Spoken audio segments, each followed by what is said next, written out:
Please turn your cell phones to the silent mode. At this portion, we have public comment, and I do not believe we have had any request. Okay? However, if you would like to comment at the future meeting, instruction on how to sign up are on the meeting's notice.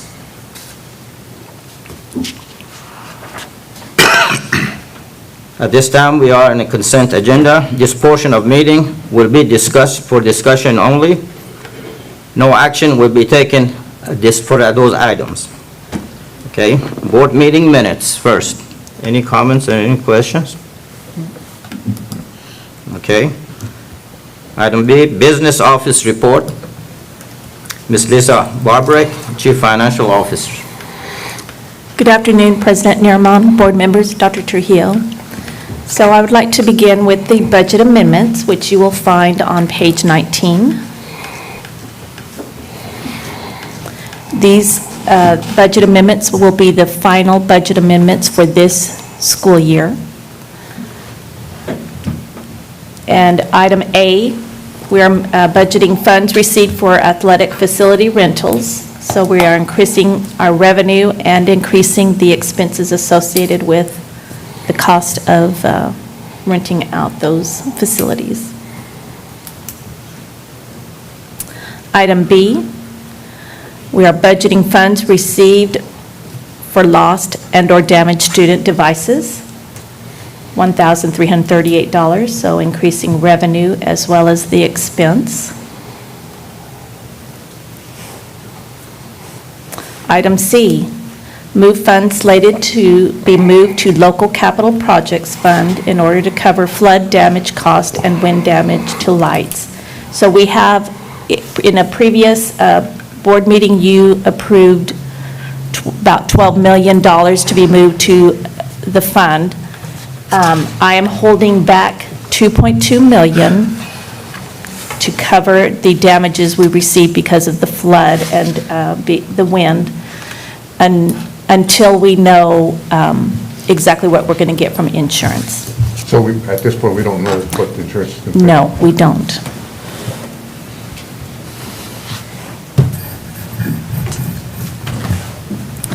Item D, we're amending Medicare on behalf revenue and expenditures in preparation for year-end entries. Expenses with Medicare on behalf, same as TRS on behalf. Expenses equal revenue. It's a paper entry where no cash is exchanged in hands. It's just a paper entry.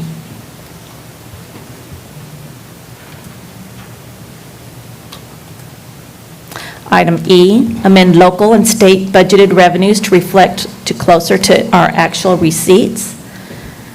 So we are increasing our local revenues $181,200 and decreasing our state revenues $181,200. And item F, this is my end-of-year transfer to cover any potential shortfalls in budget. So this is where I take excess funds in functions that are always over budgeted and move amounts to where I see low available balances in other functions, just so that we don't, at end of year, we don't have something unforeseen come up. Because if we are under budget in a function, that's an audit finding.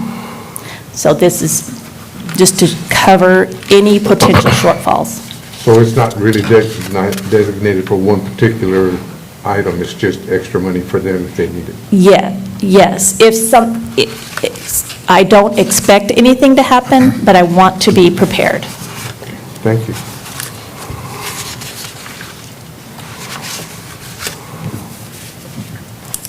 So any questions on the budget amendments? Ma'am. All right. Next, I would like to go to the donations under $2,500. And that detail is found on page 26. So the pre-K Early Education Childhood Center received $3.30 from Box Tops for Education. They received $26.13 from Kroger for school-related activities, and $100 from Raising Cane's for school-related activities. Any questions on donations? Okay. Next is the investment report. It can be found on page 28. So in general, our general operating, we received $152,336 in income on our investments. In our debt service, we received $19,281.73, and in our bond, we received $53,406 for a total of $225,024.24 investment earnings.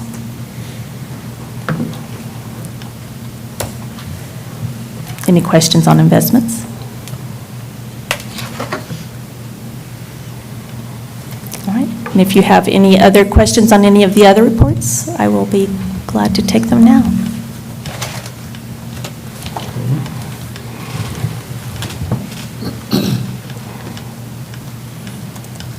Board, is there any question or comment? Okay. I guess we go next to Agenda C, purchase of over $25,000. Presenter is Mr. Michael Martin, Deputy Superintendent for Renew Roofing. Good afternoon, President Nirman and members of the board, Dr. Trujillo. We are recommending this afternoon a roofing project on page 65 of your board book. Proposal from, included in there is a proposal from Renault Roofing and also Corny Roofing, and you'll see a recommendation. Administration is recommending the replacement of the south roof at the Margie Chumley Academy for Success, which is approximately 4,200 square feet of roof that will need to be replaced. The project cost came in at $31,000 plus a 10% contingency of $3,100, which brings the total project cost to $34,100. We'll be happy to answer any questions the board may have. Did you say in one side of the school? Yes, sir. The south roof, the south roof. I guess the north roof is pretty sound. Pretty sound. Okay. Okay, I guess the next project would be Martin Construction. Again, Mr. Martin. Yes, sir. Administration is recommending the replacement of all old T111 siding, new OSB house wrap, textured 4x8 hardy sheets, and trimming out new gable end with hardy material at the Nacogdoches High School field house. We received two proposals, one from Martin Construction, the other from James Woods Construction. The project cost is $33,600. The administration is recommending that the board approve Martin Construction Roofing and Sheet Material Incorporated for the amount of $33,600. Mr. Martin, what is the cause of that particular area being so bad? Mr. LaRue and I had an interesting conversation regarding that. Some of it is just age and rotting, and then we had those strong windstorms that came along and just blew a lot of that stuff out and exposed it. Is a certain section, right? Yes, sir. And beyond that section, everything is good? If it pleases the president, let me bring Mr. LaRue up just for a second.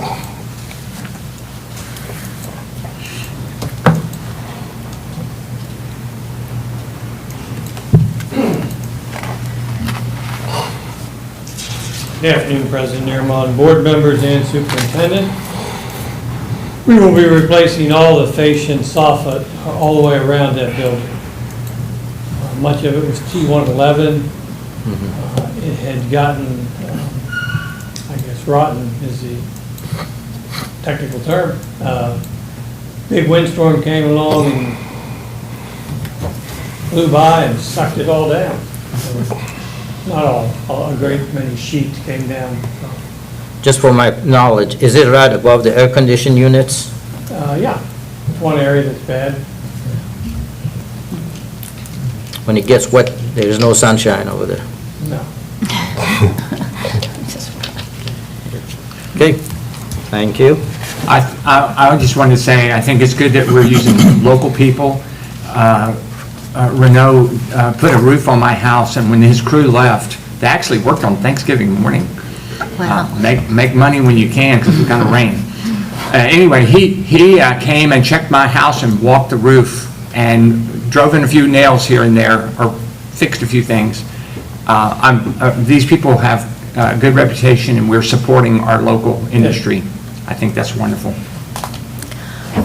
Since we're discussing some of these very necessary repair things, and since you're up there, I have a question about the flooding we've had at the high school a couple of times because of rain and stuff. Is that roof going to have to be replaced? That was not a roof issue. The flooding at the high school came in primarily on the, you're familiar with the high school, the 600 wing. As you come out of the building and go to the 600 wing, it's kind of a low spot right there. There's a couple area drains there that could not handle the water flow. Water backed up and came under the doors, which is actually the same thing that happens at the district support center. The water came under and through the doorways. At the high school, we are in the 600 area, we're looking at a sump pump system. So we will capture the water and pump it up toward the new CTE building, and that'll take it to the reservoir next to the tennis court, the retention pond next to the tennis court.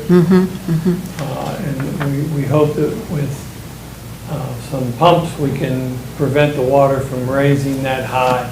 Okay, good. That sounds simpler than, well, that doesn't sound simple, but it sounds less expensive Yeah, than a whole new roof. well, and it's also, obviously, the same experience at the district support center. It's very inconvenient to close down a section of the building, or in the case of the district support center, we closed the whole thing down. There, we're looking at a retention pond below the existing basketball court.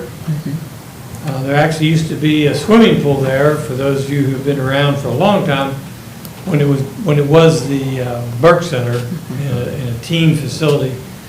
Put a retention pond in there, take the water across the parking lot into the wooded area, and let it dissipate over there. Good, good. But the intensity of both were flooded on the same evening. We got 5 inches of rain in 1 hour, and it just simply overwhelmed the drain lines. They could not handle it. Good. Thank you. Thank you. Thank you, sir. Next is Frontline Education. Dr. Daya Hill, Chief Academic Officer. Thank you, President Nuraman, board members, and Superintendent Trujillo. You might know this as Success Ed. This is a company we've been using for the past at least 8 years. It keeps us in compliance with not only our special education data, but also our Section 504 programs. This particular expenditure will be split funded between federal special ed funds as well as local funds in the amount of $31,453.64. Board, any question? We have a whiz in that department sitting back there, if she wants to tell us about that. No. Okay. No more comments, questions? Thank you, Dr. Hill. Thank you. Next, Book Source Elementary Independent Readers, Dr. Jolene Corley, Executive Director of Curriculum and Instructions. Good afternoon, President Nuraman, Board of Trustees, and Superintendent Trujillo. The book source quotes that you have are for English and Spanish classrooms for kindergarten through fifth grade, all of our elementary classrooms. It would include them for everyone to have independent readers for our students. The purchase will allow for over 100 classrooms with an average of 250 books per classroom to have both level fiction and nonfiction books that have been recently published within the past 5 years. This purchase is aligned to our implementation of Fontes and Pinnell Classroom that already includes text for interactive read aloud, guided reading, mini lessons, and shared reading. So when we have our students working in small group settings for guided reading, our students would be utilizing the independent level classroom libraries during this time. This brings our total expenditure to $192,415.43. It couldn't be 45 cents, huh? And this is coming from ESSER funds as well. When we adopted Fontes and Pinnell? Thank you. They have a whole bunch of books too, and we're going to have room to put, I mean, this is a problem we want to have. Not enough room for all the books, so this is going to be enough that we can store in the classroom. They each have their own, and the Fontes and Pinnell, are they like in a book room or something so teachers can pull out as they need? So the book source, the way that they're inventoried, they come in bins. And so that's really convenient because when we received our Fontes and Pinnell order with guided reading sets, we manually put those in with the teacher cards. And we were so proud to do that because it helped our teachers out when they came back to school. But these will already come organized in bins, and we have already made plans within our early literacy department and with shipping and receiving to have those inventoried.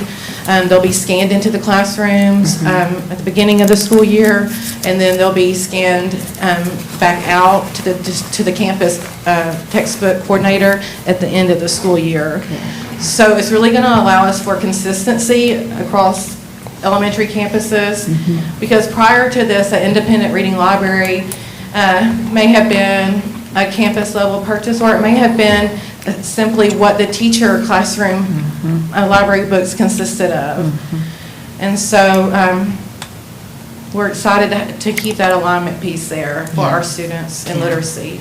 Yeah, this is really good. Thank you. Any question? I have a question. Who is actually going to choose the Spanish books? Is that just you check a box and it comes, or do you actually get to choose what you want? They're ordered by grade levels and leveled readers. So within one grade level, you may have 2 or 3 different sets of leveled readers that meets the needs of any student within that classroom. As far as titles go, that's prepackaged by the vendor. And we have already received a list of all the titles for kindergarten through 5th grade for both English and Spanish. And then once we receive, if approved, the purchase, we have our K-2 literacy coordinator and our bilingual literacy coordinator, and they will be the second level of monitoring to make sure that the texts are appropriate for each leveled set. Okay, so we have qualified people that are overseeing the selections that come in. Yes, sir. Yes. My Thank you. colleagues right here. Any question, folks? Dr. Crowley, since you're at it, I have a hard time pronouncing that word. Unity? Yes, sir, that's correct. Okay. President Nuramon, Board of Trustees, and Superintendent Trujillo. This is a renewal of a 3-year contract with Edgenuity, also known as Imagine Learning. This is a software license that we use for our high school, either credit recovery or initial credit. It allows our students to take core subjects, electives, and also prepare for state assessments. Local funds will be used for this purchase for a total of $70,866. I messed that up. Excuse me.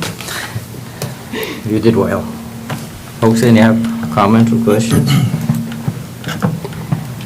If you don't have, thank you. Thank you. Ms. Anderson, you may have marked Ms. Kelly Pitcock present today. You did. Thank you. Okay. Next, we have Ms. Lisa Barbrick, Annual Review of Investment Policy. Good afternoon again. I'd like to direct you to page 86. This is a review of our investment policy, which is required to be done at least once a year. Section 2256.005 of the Public Funds Investment Act requires the Board of Trustees of Nacogdoches ISD to review the district's investment policy and strategies not less than annually, and adopt a resolution reflecting the board's review and recording any changes made to the investment policy or strategies. So the investment policy, the resolution is on page 87, and the policy begins on page 88. There have been no changes. In fact, this has been in effect since 2019. Okay. Any comment, guys? Thank you. Now, the next would be submission of non-corporate resolution for the Multi-Banking Security Incorporated. I would like to withdraw this item. It is not needed this year. It is only needed if you have a change in personnel, and we don't have any changes in personnel. Very good, thank you. Now, Dr. Trujillo, rescheduling July 2023 agenda review and regular meetings. President Neerman and Board, we're in light of what we're doing this year with regards to the administration. The district will be closed during the week of July the 4th. It's recommended that the July board meeting be held a week later for the month to allow staff time to prepare for the meeting.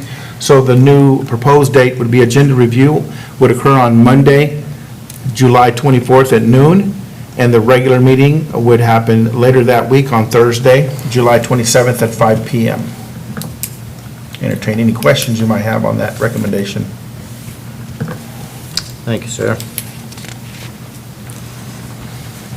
Okay, now we're on discussion and action agenda.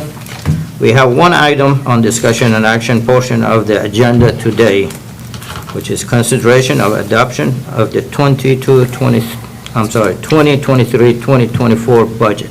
Ms. Barbara. Good afternoon again.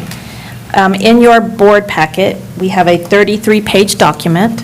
I will only be highlighting certain pages and only certain items on those pages, so I hope to not be too lengthy.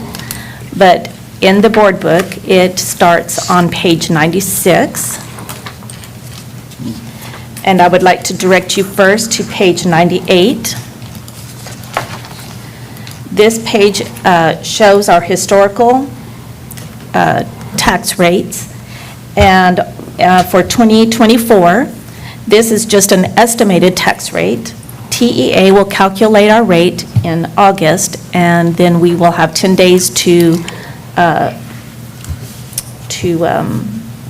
challenge it if we want to or need to, and then it comes into effect.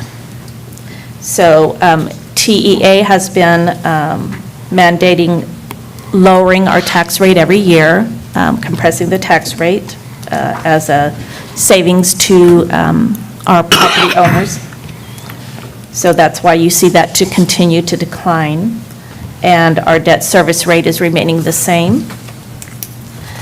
So I would like to move on to page, I have a question. oh, okay. That decrease of tax has to do anything with what governor makes a decision as well? I'm sure he had something to say about it, but I don't know. Okay, President Neerman, Yes. that decision will not be made until, they'll be reconvening the legislature again to have the conversations as they're continuing to look at the tax rate. Right. So we won't know that till after legislators come in and they make it official. But yes, it would be could be impacted by decisions that are coming to us, and then we'll have to adjust accordingly. Okay, thank you. Or we appeal. So, All right, I'd like to move on to page 101, and this is just a list of our budget assumptions. So since the Texas legislature is still, it's in its, I guess, second session, we had to build our budget based on old laws, because that's all we could do. So we built it based on a refined ADA of 5,432 students. The tax rate was at .9435 for our maintenance and operations budget, and at 29 cents for our debt service. Certified property values will not be available until July, and we won't actually adopt a tax rate until August or September. Staffing is based on an enrollment of 6,097 students. We increased our minimum teacher salary to $50,000 from $43,500.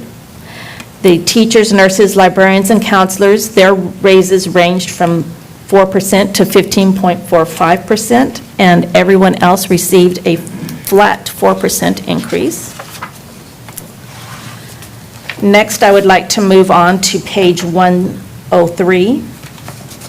This is how a teacher step pay increase works. And so it just shows that, for instance, if you were a brand-new teacher last year, you made $43,500, you move up a step, so then this coming year, you'll be on step 2, and you will be making $50,219. That is our highest increase of 15.45%. Our lowest increase is on step 22, which is a 4.53%. So they actually are higher than everybody else's raise across the district. Next, I would like to move on to page 105. Here we have a history of the salary schedule. So until the 2011-12, teachers were discouraged from working no longer than 28 to 30 years because we didn't give them any more raises after that point. So starting in 11-12, we started as teachers moved up. If they were beyond 33, we increased them. And our salary schedule is now up to 42 years.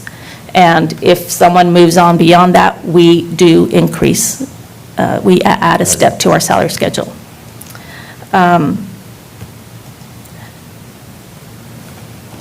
In the past, until 16-17, all raises were given on midpoint. And what that meant on a teacher salary schedule, as an example, is if midpoint on the salary schedule was $40,000 and we gave a 2% raise, that would be $900. So every teacher would get $900 regardless of their experience.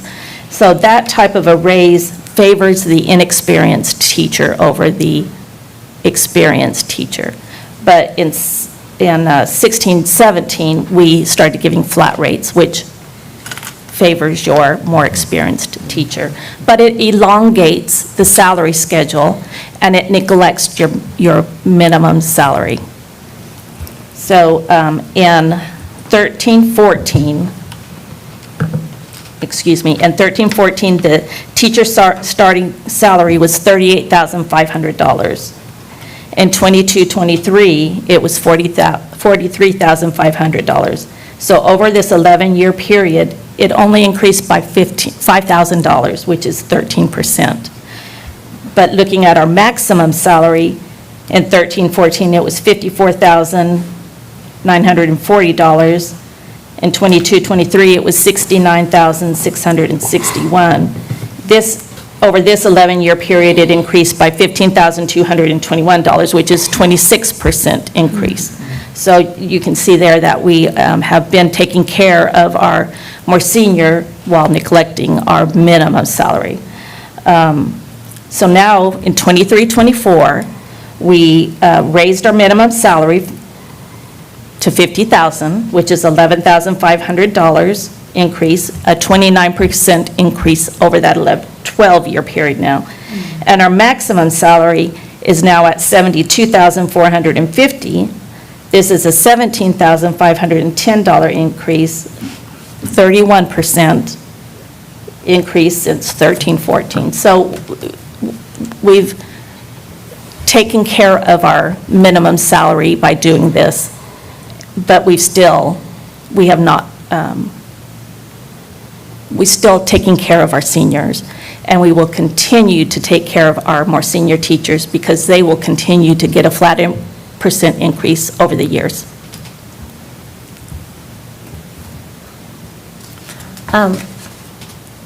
You know, I think y'all know how math deficient I am by now. Thank you for this sheet. This really was well explained, and Well, thank you. even I could understand. Well, I was hoping it was understandable, and I'm glad. So next, I would like to move on to page 108. This is what you will actually approve. It is our general fund budget, our student nutrition budget, and our debt budget combined. But we have more detail, starting on page 109. So here I would like to show you that this is on page 109 is our revenues for the general fund. So we are projecting a $491,000 increase in revenues overall. And you'll see a decrease in our local and investment earnings. Investment earnings just being conservative, and local funds are lower because a good majority of those, which include donations, aren't budgeted until we receive it. On page 110, you'll just see a pie chart showing that our funds are pretty evenly distributed between local and state funds. On page 111 is our general fund expenditures. And here, our biggest increase is in instruction, and that's due to our raises and salaries. And we have a large decrease in student transportation, and that is because this past year we purchased a large fleet of buses. And those haven't been received, so we will be pulling that back out of fund balance in the new year and putting it back in their budget. Same thing with Function 81, that's construction cost, and we, every year, because of summer is our busiest time in construction, and we have our year end, so projects that aren't complete get pulled back out of fund balance and put back in the budget. On 112 is a pie chart just showing that our, by function, our largest budget item is instruction, as it should be at 52.49%. Next, I'd like to move on to page 114. And here we're just starting showing pie charts based on this one is on object, and so it is showing that our largest budget item is in salaries and benefits at 81.23%. On 115, this is payroll by function, and I would just want to highlight function 11. Instruction is our highest item, as it should be. So that's where our teachers are, and that is at 60.58%. On page 116, this is professional contracted services by function, and our highest budgeted item is in plant services at $2.5 million, and this is where our utilities lie. On page 117, this is our supplies and materials by function, and our largest item is in instruction at 27.76%. On 118, This is our other operating costs by function, and our largest item is in 51 at 33%, and this is where our insurance is paid out of. This next several pages is just more detail, but I would like to move on to page 123, where we have our student nutrition budget. And revenues are staying fairly flat. We're seeing a $104,000 increase in revenues. And our expenditures here are listed by object code.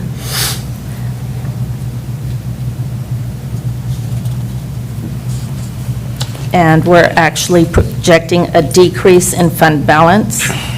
Oh, I'm sorry, I'm looking at the wrong column. Our expenditures match our revenues. Both are at $5,091,412. And that is a decrease in our expenditures because we pulled funds from fund balance to buy equipment for the student nutrition. On page 124 is our debt service.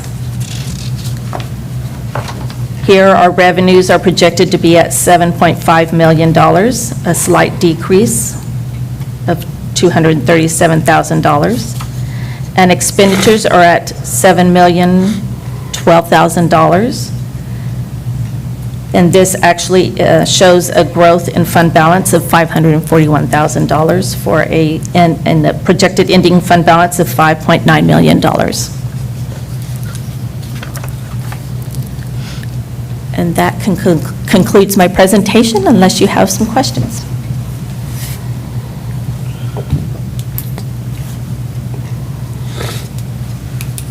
We don't have any comment.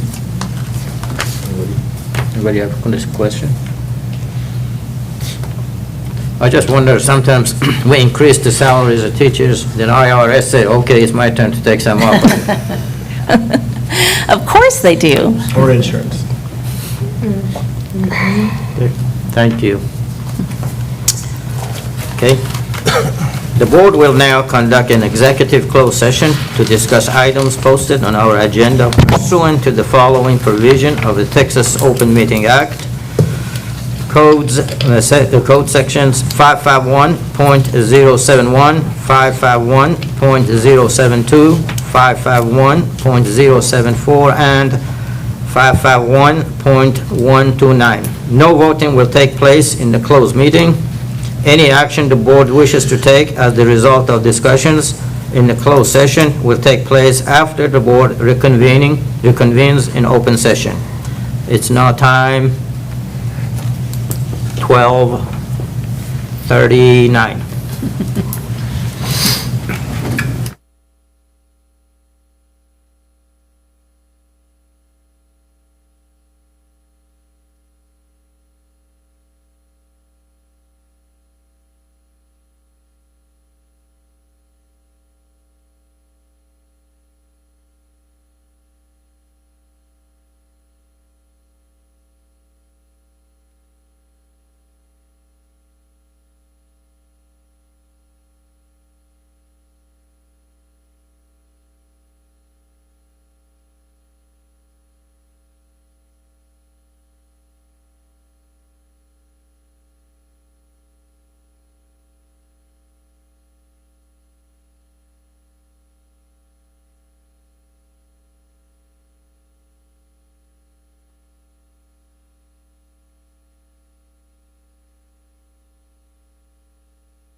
Roman here yet?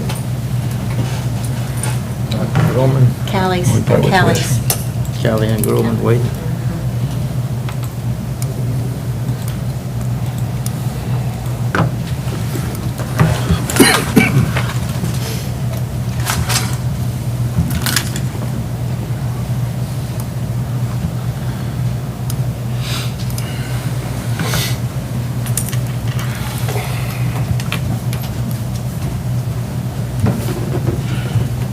Okay.